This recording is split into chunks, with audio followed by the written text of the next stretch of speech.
5월부터 감독 선임 정권을 위임받았다고 하셨죠? 네, 이게 합법적인 절차인가요? 저는 그 합법적인 절차인지 아닌지만 말씀해 주세요. 행정총괄 김정배 상근부회장님이 이게 그 규정상 문자고 합법적인 절차냐고만 물었습니다. 그것만 답하세요. 시간 없으니까. 저는 규정상 문제가 없다고 들었어요. 그렇게 박주호 증인님, 네. 이게 지금 절차상 문제가 없는 건가요? 저는 7명 이상 그 위원회가 이루어지지 않는다는 이야기를 들었고, 그렇다면 우리가 사임을 해야 되는지 아니면 어떻게 해야 되는지 물어봤었고, 그 부분에 대해서 총괄 이사님은 저희가 직접 하지 않는 이상은 계속해서 유지할 수 있다라는 이야기를 하셨습니다. 이임생 기술총괄 이사의 의견일 뿐이죠. 그게 절차에 맞다는 건 아니죠. 그렇죠? 네, 7명 이상이 예. 아니면 예. 그래서 저희는 7명이 안 됐잖아요. 네, 안 됐습니다. 예, 그 추적 절차에 맞지 않네요.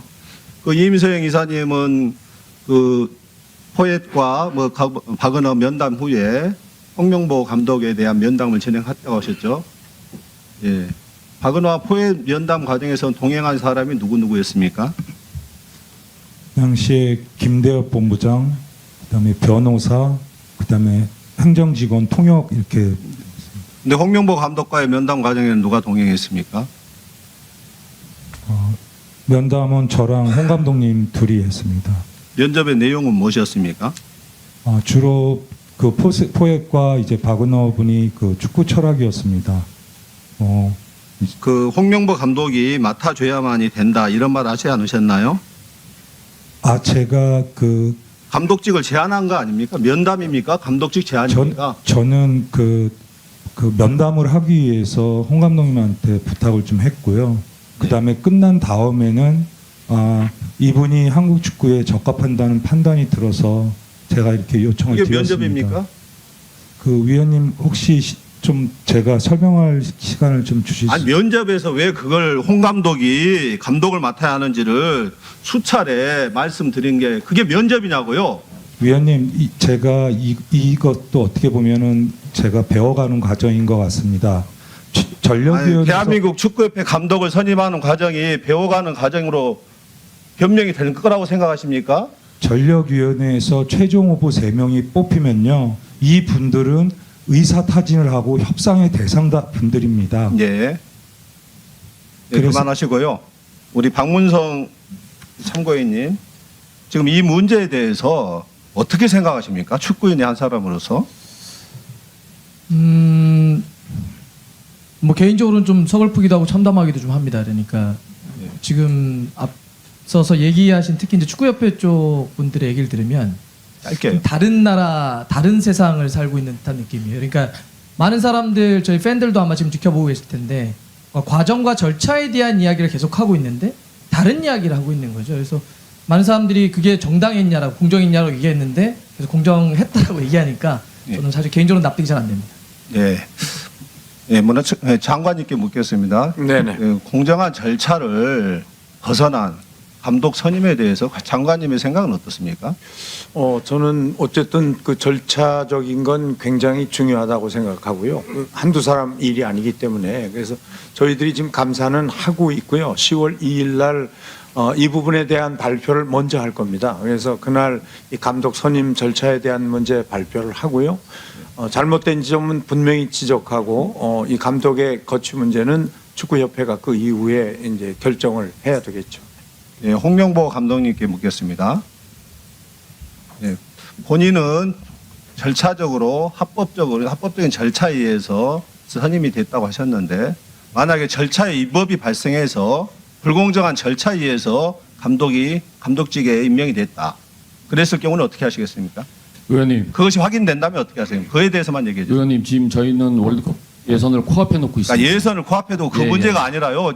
제가 물어보는 것은 불공정한 절차에 의해서 감독이 선임이 된 것이 확인되었을 때 어떻게 하실 거냐고요. 저는 제가 이 일을 한번 해본 경험으로서 예 아니오로만 답하세요. 불공정하지 않다고 생각을 하고 있습니다. 그래서 저는 그러면 불공정한 절차에 의해서 감독으로서 임명이 됐으면은 남은 기간 동안 팀을 강하게 만들어서 월드컵에서 좋은 결과 내는 게 저의 그러니까 임무라고 팀을 강하게 생각하고 만들 있습니다. 수 있는 그 감독은 홍명보 감독만 있는 건 아니에요. 맞습니다. 예. 불공정한 절차에 의해서 임명된 감독이 제대로 된 리더십을 발휘할 수 있는지 지금 축구인들이 다 의구심을 발휘하고 보이고 있잖아요. 이번 두 경기에서는 특별히 문제가 나오지는 않았습니다. 두 경기의 첫 번째 경기는 어땠는데요? 첫 번째 경기는 결과는 좋지 않았습니다. 결과가 좋지 않은 게 그 축구인들의 열화와 같은 분노와 감독은 물러나라, 정몽규 회장은 물러나라 이러한 부분들이 영향을 미치는 건 아니겠습니까? 네, 맞습니다. 선수들의 사기에 영향을 미치잖아요. 예, 많이 미치고 앞으로도 있습니다. 불공정한 절차에 의해서 선임된 감독에 의해서 계속해서 이끌어졌을 경우 계속해서 그런 사기 저하와 이런 문제들이 생길 것 같은데 오만과의 성적이 3대1 성적이 좋은 건 아니네요. 그것조차도. 네, 그래서 뭐 제가 감독으로서 최선을 다하겠다는 말씀드리겠습니다. 예. 그러니까 분명히 해주세요. 불공정한 절차에 의해서 선임됐을 경우에는 사퇴의 용의가 있다 이런 걸 분명히 밝혀주셔야죠. 그리고 우리 정몽규 회장님은 어떻게 생각하십니까? 뭐 사실상 10차 위원회에서 다 그 추천을 다 했고요. 그리고 뭐 그러니까 절차의 위법이 확인되었을 경우 어떻게 하실 거냐고요? 위법이 없다고 생각합니다. 그럼 클린스만 감독의 임명 과정에서는 위법이 없었습니까? 뭐 크린스만 감독도 제가 마이클 밀러 감독은 전혀 본인이 그 감독 선임 절차에서 힘을 발휘하지 못했고 중간중간 보고하면서 임명을 했다. 과정 자체가 나중에 전력 강화 위원들조차도 제대로 관여하지 못했다. 결국 그 모든 게 제왕적인 회장의 뜻에 의해서 클린스만 감독이 임명된 거 아닙니까? 뭐 크린스만 감독 때도 뭐 여러 명이 추천됐습니다. 크린스만 감독 그리고 솔사르 뭐 예, 일부만.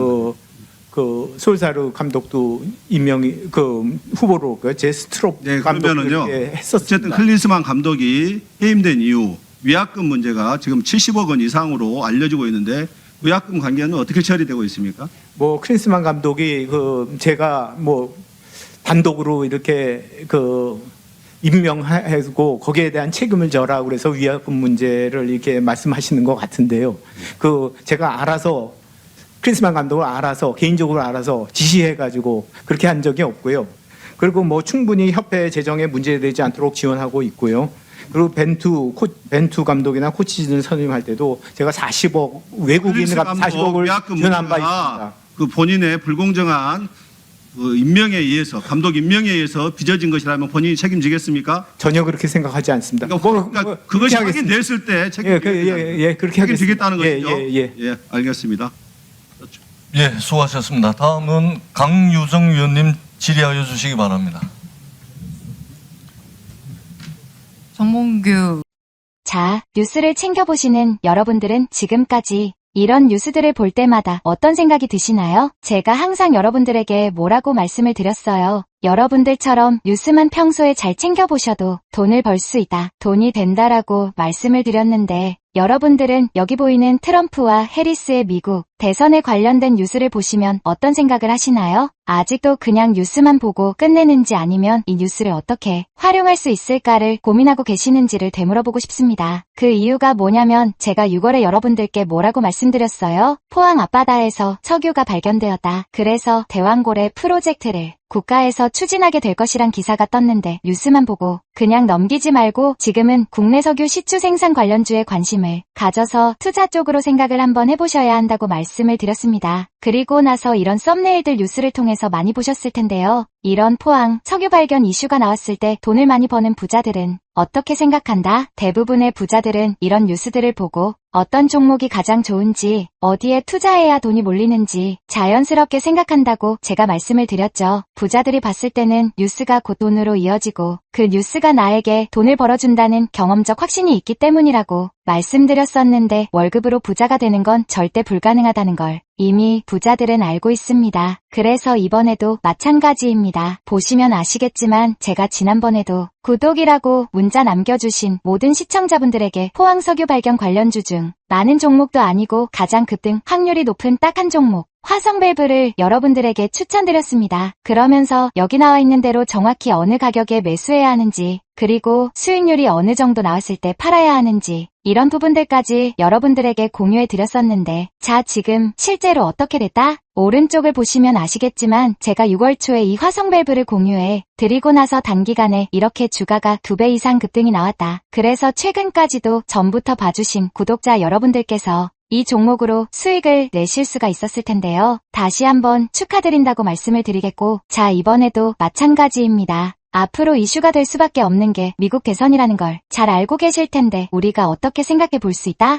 미국 대선에 관련된 국내 관련 대장주가 무엇일까? 트럼프나 해리스 둘 중 누가 당선이 되어도 상관없이 반드시 오를 만한 국내 관련주는 무엇일까를 생각해 봐야 한다는 거죠. 정책상 미국의 영향을 절대적으로 받는 우리나라 대선에서도 박근혜 대통령 대선 관련주 아가방 컴퍼니는 무려 2600% 가까이 상승했고, 이명박 대통령 대선 관련주였던 이화공영은 4000% 이상 상승했던 건 다들 기억하실 겁니다. 그래서 대선주는 정말 중요합니다. 자, 그렇기 때문에 제가 이번에도 뭘 보내드린다? 지난번과 똑같이 제 번호 010-792-8273으로 정보라는 문자를 보내주시면 링크 주소 하나를 보내드릴 건데요. 이 링크를 타고 방에 들어오시게 되면 미국 대선과 관련된 국내 관련 종목 중 앞으로 누가 당선되던 상관없이 국내 대장주 역할을 하면서 주가가 가장 크게 급등할 종목을 정확하게 사고 파는 시점을 받아보실 수 있을 수가 있습니다. 그래서 여러분들도 일상의 뉴스를 활용한 주식으로 돈을 버는 연습을 한번 해보시라고 말씀을 드리겠습니다. 영상을 보시는 시청자분들 중에 나도 이번 종목이 좀 궁금하다 하시는 분들은 누구나 상관없이, 그리고 어느 시간대나 상관없이 부담 없이 이렇게 상단에 제 번호를 항상 남겨놓고 있습니다. 제 번호 010-792-8273. 저에게 이런 식으로 지난번처럼 정보라는 문자 보내주시면 제가 이번에도 똑같이 대선 관련 무료 추천 급등주 링크를 보내드리겠습니다. 이해되시죠? 그래서 제 번호 010-792-8273 번호로 정보라는 문자를 보내주시면 여러분들이 직접 뉴스를 통해서 돈 버는 연습을 해보실 수가 있는 거고, 제가 돈을 받는 것도 아니고 투자를 대신해드리는 것도 아니니까 부담 없이 신청해 주시면 되는 겁니다. 단돈 1만 원으로도 시작해도 괜찮은 게 투자와 재테크입니다. 그리고 수익이 나면 저는 다른 것은 바라지 않습니다. 제 채널의 구독과 좋아요 한 번씩만 눌러주시면 됩니다. 시청해주셔서 감사합니다. 제 채널의 구독과 좋아요 한 번씩만 눌러주시면 됩니다. 시청해주셔서 감사합니다.